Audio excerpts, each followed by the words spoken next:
Hello and welcome. You're listening to the Evolvepreneur Secret Show for entrepreneurs, and I'm your host, Brian Silverthorne.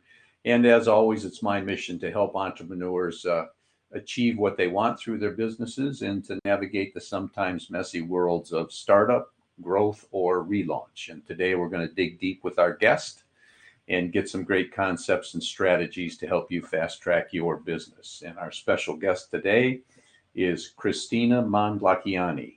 And Kristina is the co-founder of Mindvalley and has been in the personal transformation industry for more than 17 years. Welcome to the show, Kristina. Thank you, Brian, for having me on your show. I'm happy to have you here. And as I said, we're going to do this in like 10 minutes or less if we can. And but let's start now. Let's start with where are you hanging out at the moment? I'm in Estonia. That's where I'm from. Okay. All right. So we got a little bit of geography between us since I'm in California. That was an easy question. Thank you. Yeah. So as a starter, I'll give you another easy one. Who is your ideal client? My ideal client. My ideal client is actually a person who is unsatisfied with life, but is not yet uh, at home in personal growth and transformation industry, who's just too busy doing the busy thing in life and not having time for the big picture. Okay. So whether it's in business or in life, it's not that important. They're just in that position, correct? Well, yes. Okay. So what is the problem that you solve for those clients?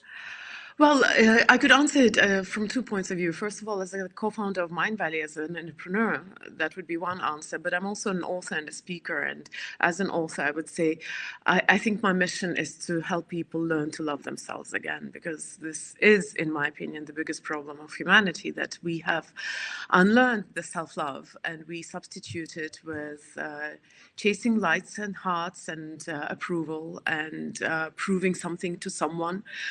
So yes, my mission is to help people to love themselves again. Okay. Yeah. Sometimes for some people that I've encountered in my life, that's a little difficult, but it's still something that needs to be done.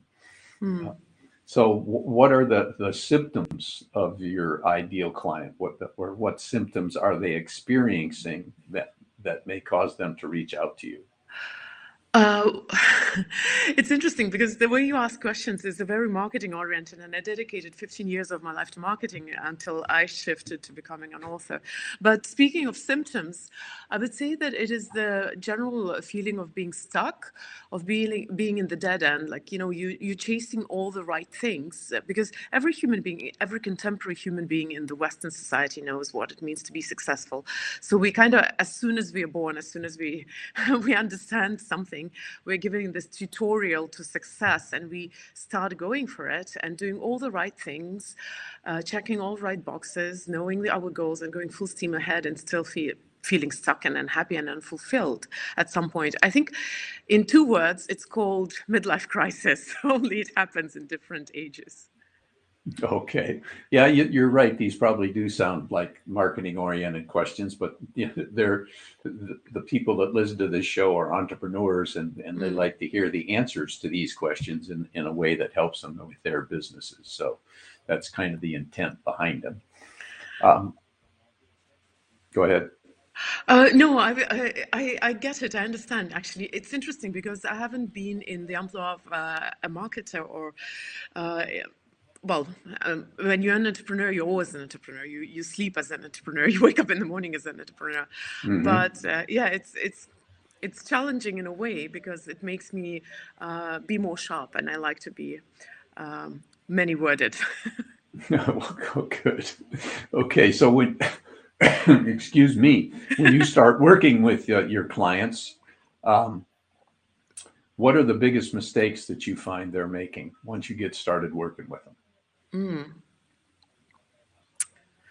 I would say in personal growth industry, it would be, well, if we focus on purely self-love, it would be running away from actual self-love into everything which is much more tangible and understandable, such as self-care.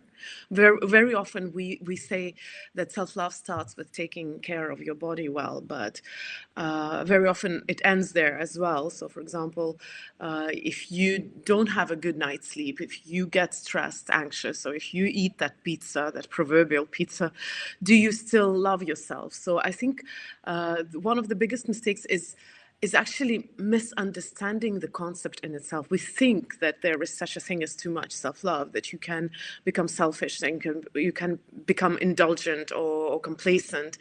Or another distortion is exactly what I was talking about, running away from the relationship with yourself into things which are very easy to understand, be it doing yoga or eating well or meditating for a long time, rather than focusing on the essence of what is in the core of self-love. It's relationship with self. Are you ready to love yourself before you are perfect? Okay.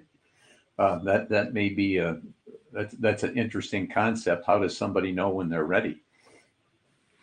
I don't think anybody is when you're ready. That's so interesting.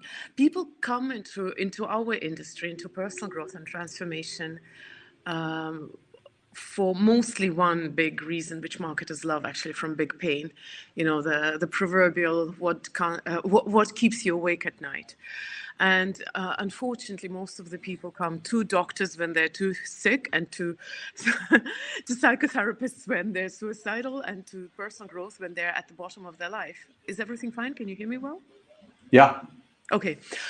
So I would say, unfortunately, usually people don't come to personal growth because they're ready, but because it's just unbearable to not do that.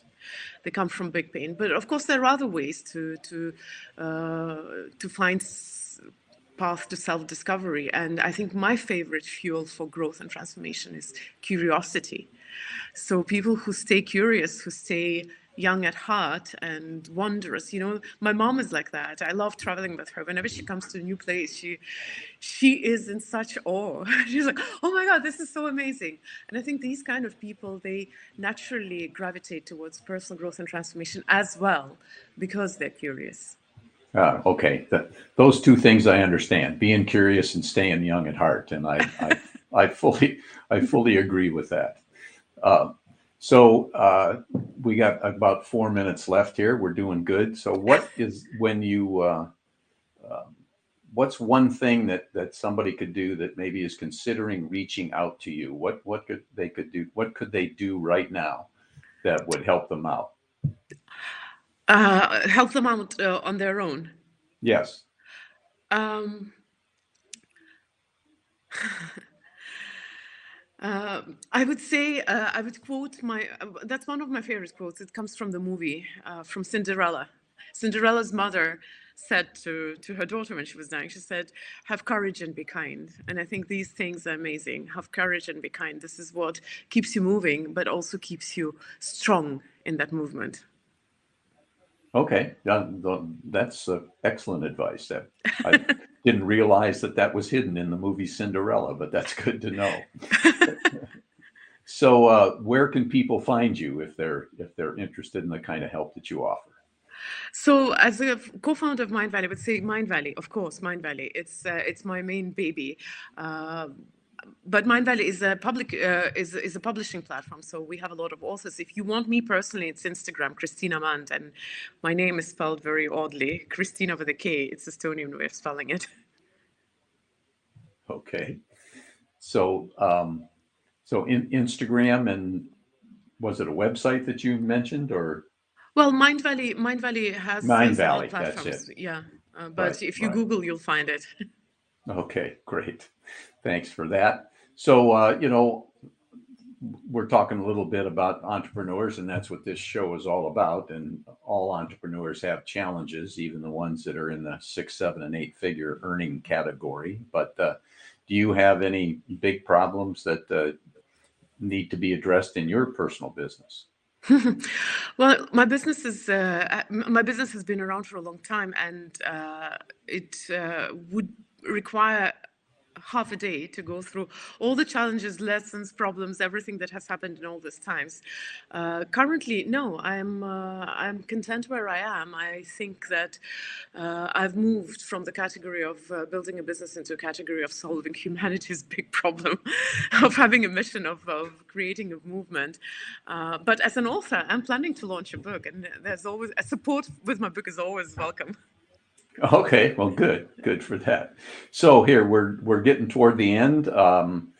Is there a question that I should have asked you that I didn't ask? I wonder. I think the most important questions we ask ourselves, not our guests. So no, I don't think you should ask me No? anything.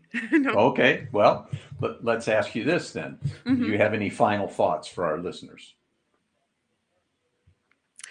Can I quote again? I love quotes. I've been in this industry for such a long time. I just get so inspired by so many people, but this is not one of our authors. It's Oscar Wilde. He said, "Life is too important to be taken seriously."